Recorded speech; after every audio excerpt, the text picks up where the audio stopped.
Davos గత సంవత్సరం లాగానే మళ్ళీ దావోస్ ఒక బోగస్గా మార్చిన తెలంగాణ కాంగ్రెస్ ముఖ్యమంత్రి రేవంత్ రెడ్డి గారు ప్రతిపక్షంలో ఉన్నప్పుడు ఒక మాట, అధికారంలో ఉన్నప్పుడు ఇంకొక మాట.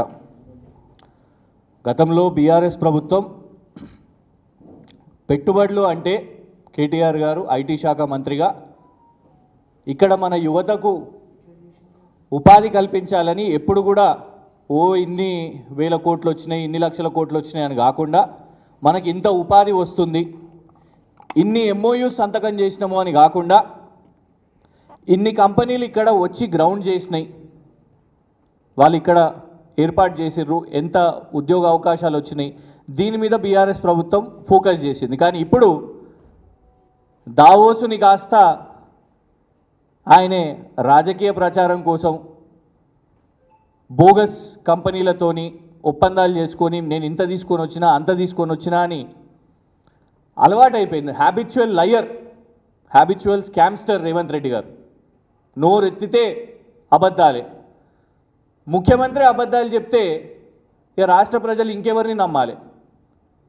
తెలంగాణలో ఉన్నప్పుడు అబద్ధాలు చెప్తావు, దేవుళ్ళ మీద ఓట్లేస్తావు, పోనీ బయటికి వెళ్ళినప్పుడన్నా తెలంగాణకు మంచి పేరు ఏమైనా తీసుకొని వస్తావా అని అంటే అక్కడికి పోయి అబద్ధాలే చెప్తావు. ఫస్ట్ ఇక్కడి నుంచి మొదలు పెట్టాలి. కాంగ్రెస్ వాళ్ళు ఉత్తమ్ కుమార్ రెడ్డి గారు, రేవంత్ రెడ్డి గారు గతంలో ఇలాంటి అంతర్జాతీయ వేదికల గురించి అసలు ఏం మాట్లాడారు అనేది రాష్ట్ర ప్రజలు ఇది వినాలి. ఏదో డావోస్న వాళ్ళు పిలిచినట్టు, ఈయనేదో పోయి అపూర్వ గౌరవం అన్నట్టు మొత్తం పూటకం ఫ్రాడ్.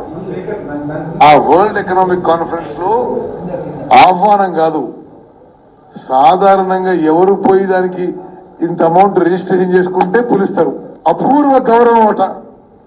వీళ్ళు పోయి ఏదో పార్టిసిపెంట్ లాగా రిజిస్ట్రేషన్ చేసుకొని అలా మాట్లాడి వస్తే సౌత్ కొరియా అంటాడు, జపాన్ అంటాడు, అదంతా మన డబ్బులతోనే తిరగడం. అదేం పెట్టుబడి రావడం లేదు, మన్ను లేదు, మషాయం లేదు.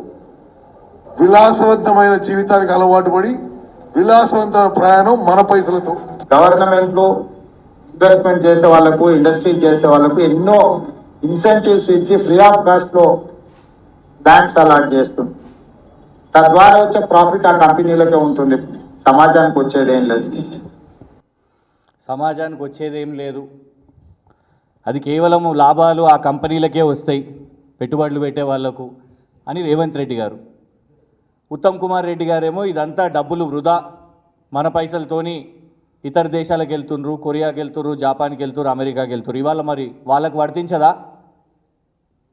గతంలో పెట్టుబడులు తీసుకొని రావడానికి ఒక అమెజాన్ని, ఒక ఐక్యా అనే సంస్థ ఇక్కడ మొదటిసారి, మైక్రోసాఫ్ట్ వాళ్ళు, ఇట్లా పెద్ద పెద్ద సంస్థలను ఇక్కడ తీసుకొని వచ్చినాం. ఒక ఫాక్స్కాన్, ఇవాళ మీరు పోయి ఎవరితోనైతే రిబ్బన్ కటింగ్లు చేసి ఫోటోలు దిగుతున్నారో, కోకోకోలా కానివ్వండి, ఇట్లాంటి సంస్థలను తీసుకొని వచ్చినాం.